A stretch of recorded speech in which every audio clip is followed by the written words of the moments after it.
this is exciting. This is a solo Amnian Nights supplementary session. No Lukalok, no Mr. Death, no Sire, just Atticus and I. Let's go through to a more intimate scene. Ooh. There we go. So, following last session, as everybody decided what we wanted to do before reconvening back at the Adventurers Guild, Atticus decides to slink off. He goes to handle his own business, and I believe you wished to return to Lapan Lazuli. I certainly did. I went off for a little stroll along the river that happened to take me directly to somewhere that wasn't necessarily by the river to see the old Mr. Lapin. Let me take us to the store. I'm not bringing any maps up for this session, but there's a little splash screen so that Atticus feels a bit more at home. And here is Lapan. Although let me put some larger art in for him and put some of our city sound in. Let's have a look. Where's our dynamic soundscapes?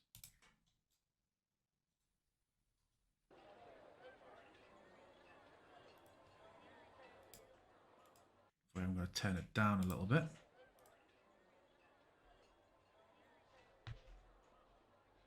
So, you head back to Lapin's Lazuli, where you find the store empty, save for the man himself, who I'm trying to put back onto the scene. Oh, he's very large. He's really intense. He just wants to get really close. Yeah, he's right up at the door as you come in. We just shrink him so you have...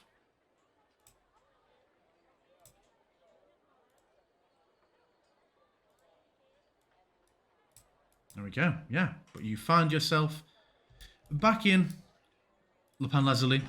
He is working behind the counter, just seemingly just polishing the glass of the case in a way that as you come in, you very much suspect he wasn't particularly interested in his task. He just wanted to look busy as he heard somebody entering.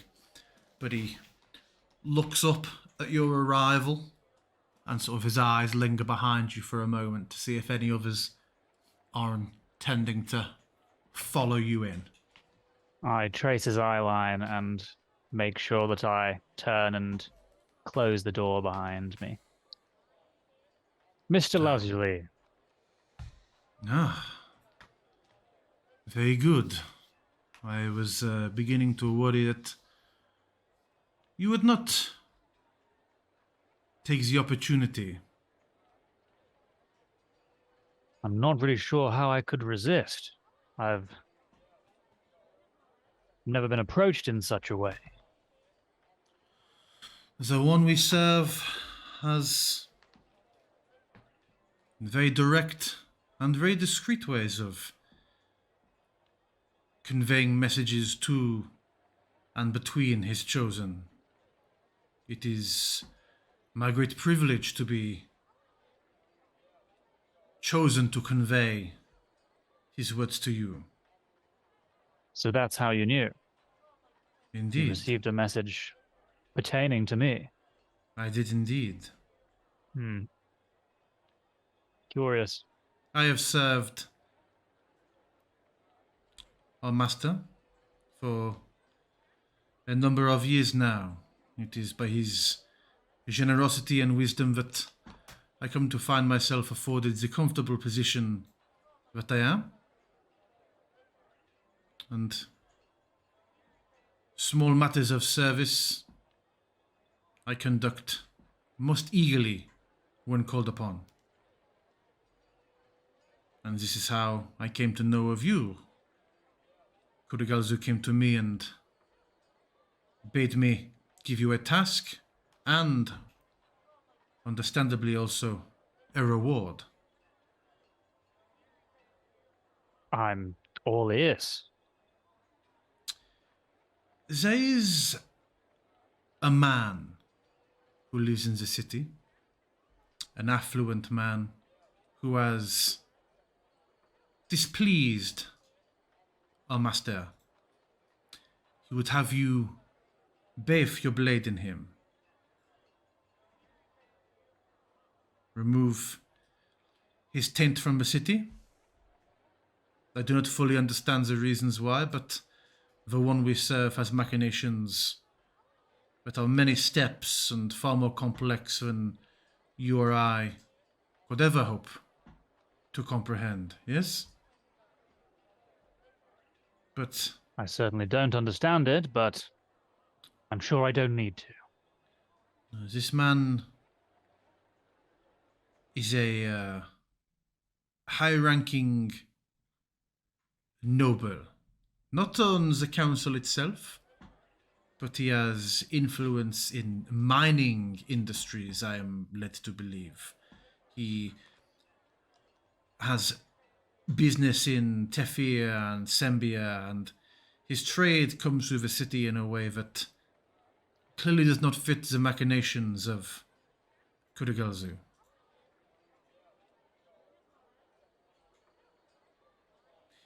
Well, that certainly is interesting, and hopefully within my wheelhouse. What is this gentleman's name? I do not yet know. Oh, I I am see. bid to give you the task, give you the hint of the reward, and then if you find it agreeable, you are to return here in exactly 3 days. 3 days. And in Very 3 well. days, I will have the information that you require to conduct your business. Suffice it to say, you can take no aid in this endeavor. At least, not knowing aid from your companions. Kurigazu told me he has looked into you and seen the measure of you, but your sister may prove to be a hindrance for your ambitions. I don't doubt it. But also he has seen the things that you desire, the larger spiritual goals, but also the more short-term practical ones. And he withdraws a rolled up piece of paper from inside his jacket. And he holds it out to you. Atticus tentatively reaches out for it. You see what seems to be a series of instructions. I have added Flame Tongue Greatsword requirements into your inventory. And yeah, it is a list of components and steps that are required to craft this weapon. Consisting, this is more obviously for viewers' benefit, consisting of a grip wrap using a cold-resistant hide or fur. For crossguard, 700 gold, either coins or other gold items to that value. Pommel jewel, a ruby worth 1,200 gold or harvested from a magical creature. And blade, the blade from a magical greatsword. And then there's just steps on how it can be put together by a master craftsman and ignited to become a true flame tongue greatsword. Well, this is quite something. I This is certainly don't want to let you know who down. This is something you have coveted, yes? It just feels right, you know? I'm not I sure do. if it's more my desire or his. But I know that I must do it. I feel like those interests could very easily be one and the same. I don't suppose you have any leads on how I should get such items? A ruby of that value is not something that I have in my means. That would need to be a ruby of such worth would probably need to be either stolen from someone of great affluence or torn from a creature made of the earth itself.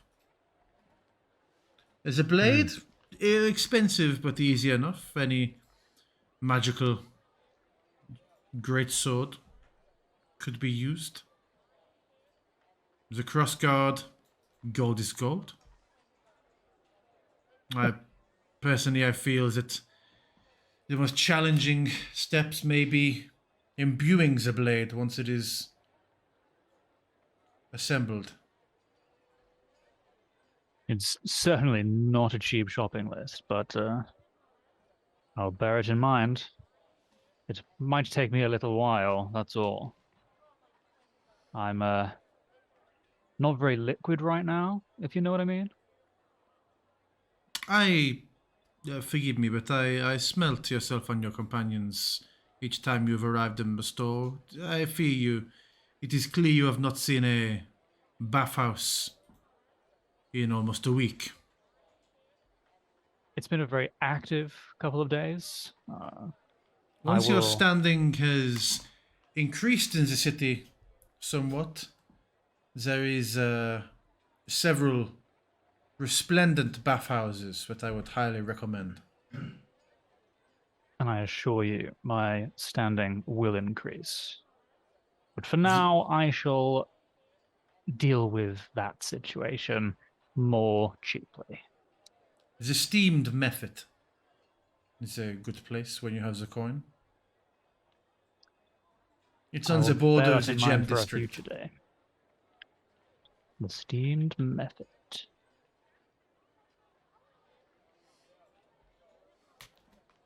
So, you will return here in 3 days. I will give you the details on your quarry assignment. It is no issue if you are with your companions. I will merely pass you a note and describe it as a writ of some kind. The words will not appear until you attempt to burn it. This is another gift passed to me by our Lord. Tell me this, you, how is it that you serve him? Sometimes he needs a representative in places of commerce to raise his portfolio. Some enemies must be removed through industry as opposed to by flame and blade. So I serve as a mundane representative.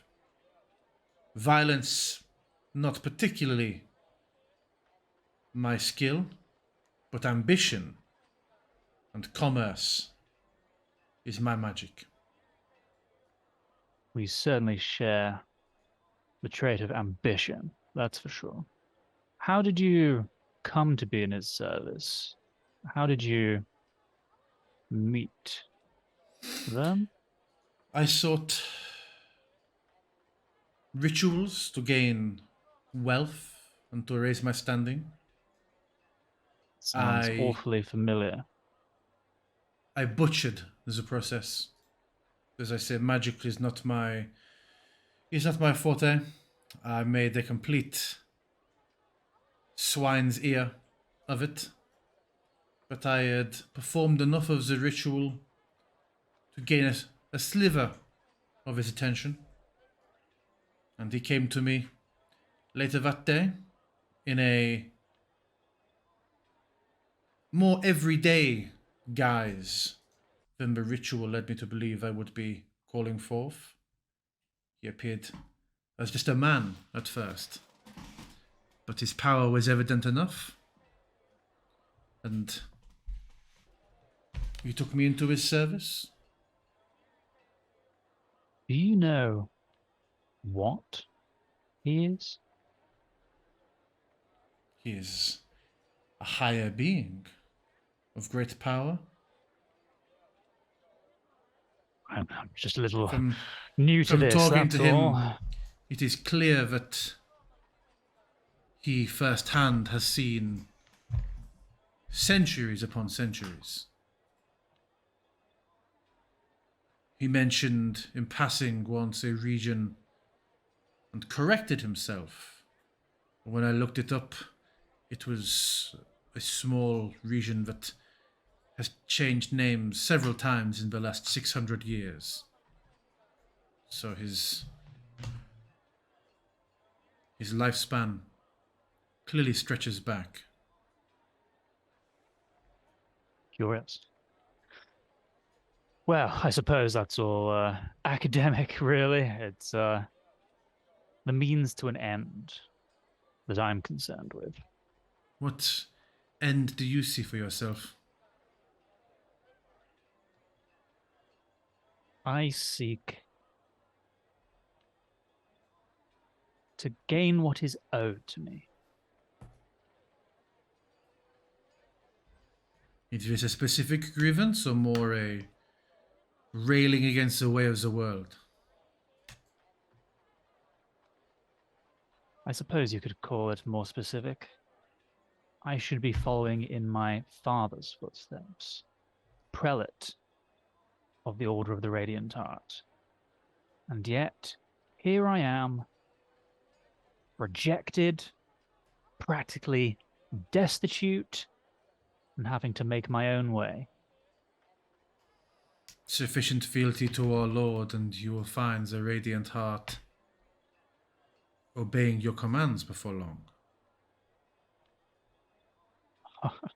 That's certainly how I had imagined it going. I will make it so. I have no doubt, and clearly neither does he, if he has bestowed a gift upon you already. Yeah. A bunch So of pompous assholes anyway. Who needs them? Indeed. So in 3 days then? I will see you then, my Lilac Lagamoth friend. No. Okay. Good day. I do not know what a Lagamoth is. And he'll turn around to leave. Do you make any other stops, or do you head to rejoin your companions? I will seek out a cheap bathhouse and wash a person who can Bloody rabbit! who can wash my probably very sweaty clothing. I will probably also make an effort to go to some kind of clothing store, so I've got other clothes to change into. But just like a couple of sets of, like, you know, relatively regular things, and then maybe one set of something a little fancy, because he's a fancy man. I think that whole business would set you back about 9 silver for some basic clothes and the services of a bathhouse and laundrette. Perfect. I'm going to mark that off. And then, yeah, you rejoin the others. I do.